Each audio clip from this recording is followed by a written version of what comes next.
Hello, it is Weekly Workout Wednesday and today I am going to show you the basics for repairing your pelvic floor and repairing your diastasis recti. If you haven't got diastasis recti, you can still do this to repair your pelvic floor, but it will also really help to start the basics of building that. If you don't know what diastasis recti is, then I've got a 3-part series that you can catch over on my YouTube or over on my Instagram TV channel. I'm stronger_than_your_mind on Instagram, and I'm stronger than your mind on Facebook, but also YouTube, where you can find the videos, or you can search them out on my Facebook page, or you can become a member of my private Facebook support group. Just drop me a message if that's something that you want. That is mental health support and well-being for mums. That is the Facebook support group there. So what we're going to do today is the basics of repairing any damage that we've done after having a baby. I don't care if your baby's 22 or if your baby's 2 weeks old. If you've not spent time rebuilding your pelvic floor and your diastasis recti with a postnatal specialist, then it won't be repaired, no matter how old your baby is, okay? It doesn't just magically snap itself back into shape. You've got to work it back into shape. We need to lift and bring back together. So this is exactly what I'm going to show you today. This is the basics, so let's call this level 1. So this is the basic things that you need to be doing and you need to be working on daily, and also in a 3-part series where it explains what your pelvic floor is and your diastasis recti. I really delve into the breathing and how to engage your core. So when I go ahead in these moves I'm going to show you, I expect you to have watched that 3-part series and to know how to lift and engage your pelvic floor, okay? So if you haven't already done that, go watch it now. If you can't find it, wherever you're watching this on right now, just comment or drop me a message and I'll send you the link for the 3-part series. So with that being said, keep in mind how to lift and engage your pelvic floor, and let's get on the floor. Okay, so like we discussed in the 3-part series, you need to turn on the side before you get yourself down onto the floor, okay? That is so important, and you need to keep that in everyday life as well. So things like when you're getting into bed, things like that, be real mindful of how you're getting yourself into the lying down position. So we're going to begin today with pelvic tilt. So I want you in neutral spine, so your back needs to be completely flat on the floor. There should be no air, no sunlight, nothing can get under here, okay? So that is neutral spine position. Your pelvis should then automatically be in neutral position as well. So I want you to find your hip bones that are poking out here, and I want you to hold on to it and imagine it's like a beaker of water, and you're wanting to keep it in this neutral position. You don't want it to pour down that way and spill onto the floor, but what we're wanting to do is slightly tip it up towards ourselves just before the water's about to spill out. So imagine the water is almost full up into the cup and you want it to just trickle a tidgy bit out onto your belly button, okay? So we're going to do that breathing that we've discussed in the 3-part series, and we're going to breathe in through our nose, filling up our belly, audible exhale out, and engage the pelvic floor, pulling those abs like the corset, and then we're going to tilt, okay? So it goes a little something like this.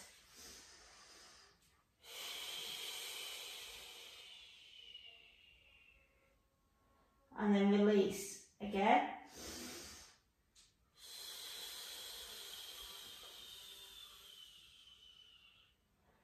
And then release. It's a very slow and controlled movement, and it is very, very subtle as well. So I'll show you one last time.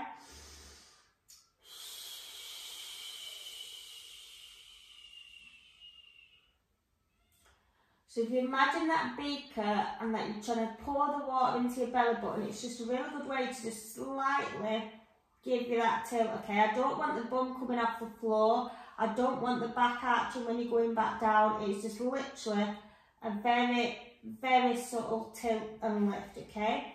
Then what we're going to go on to is just some of the actual belly breathing and engaging that core, sucking it up all the way from the vagina up into the stomach, keeping hold of it, feeling them abs contract in, because trust me, it takes months to get this right, okay? You're not going to get it from the off. You're not going to feel it from the off. You've really got to keep practicing this, and you've got to make sure you're doing it properly, and then you can move on to repairing it.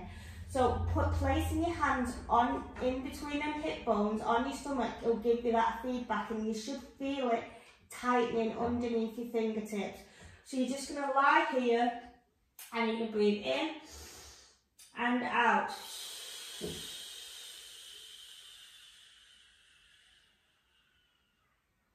Should feel that tightening when you're breathing out. If you want to increase it up a step, you can just be pushing your hands in. Imagine there's some tension and you can just be pushing in here.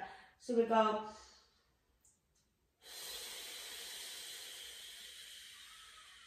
If you want, you can add in a ball. It can be a little child's ball, a Pilates ball, not a football, but something a bit firm and squishy. Maybe get your baby's bottom. Don't know how you'd hold your baby's bum in this position, but that's just what firm and squishy. So, breathe in through your nose.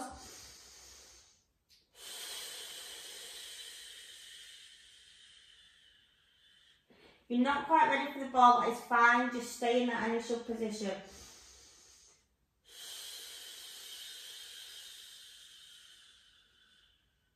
The more you do it, the easier it gets and the more feedback you'll get from yourself as well. And then we're going to move on to just heel taps. So all we're going to be doing is releasing one leg down and back up again. And heel slides, sorry, not heel taps. Heel taps would be dancing. So we're going to fill up that core again, getting ready to engage it. So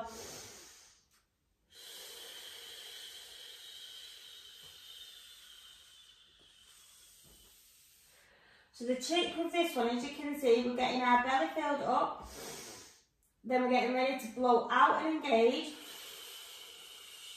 While in the process of engaging, we're sliding that heel down and sliding it back up again.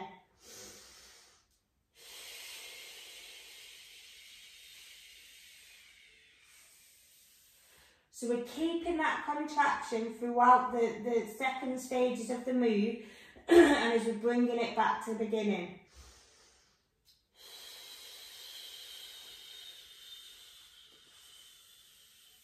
I want you to keep your pelvis square as well. Don't be letting it tilt with your move. Your pelvis needs to be staying square. If you need to, place your hands here. Let me do that breathing right again.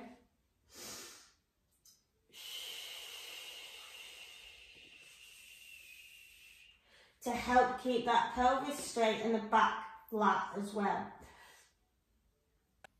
Okay, so there is your 3 basic beginner moves, your level 1 moves for repairing your diastasis recti, well, it's so hard to say, and repairing your pelvic floor. I recommend you do these at least once a day, every day of the week. They're not that challenging. You're not going to be sweating like a mess after you've done these, and it's some nice time for you as a mum, whether your kids have left home, whatever, I don't care, whether your baby's toddling around, it is just about 10 minutes of time just for you, just to be breathing, getting in that mindfulness state, and to be repairing your body from the hard work it went through to give you these amazing children that you've got. So do them 3 times a day, do it every day, stick at it for at least 3 to 4 weeks before you even think of moving on to the next level. You need to be flying through them really comfortably, keeping your engagement throughout it all before you consider moving on to level 2, okay? And then 3 times a day, I knew I wanted to say it at some point, you want to be doing your basic pelvic floor lifts, okay? So just your basics of quickly lifting, holding it and releasing it, like I showed you in the 3-part series for discovering your pelvic floor and whether you do or don't have diastasis recti. I hope you found this beginner's course really useful, and this weekly Wednesday episode, if you're watching it in my group or on my page, useful. Do share this out onto your social feeds, and do follow me on social media as well. I mentioned the places you can find me at the start. At the start, I did say it was Stronger Than Your Mind, mental health support and wellbeing for mums.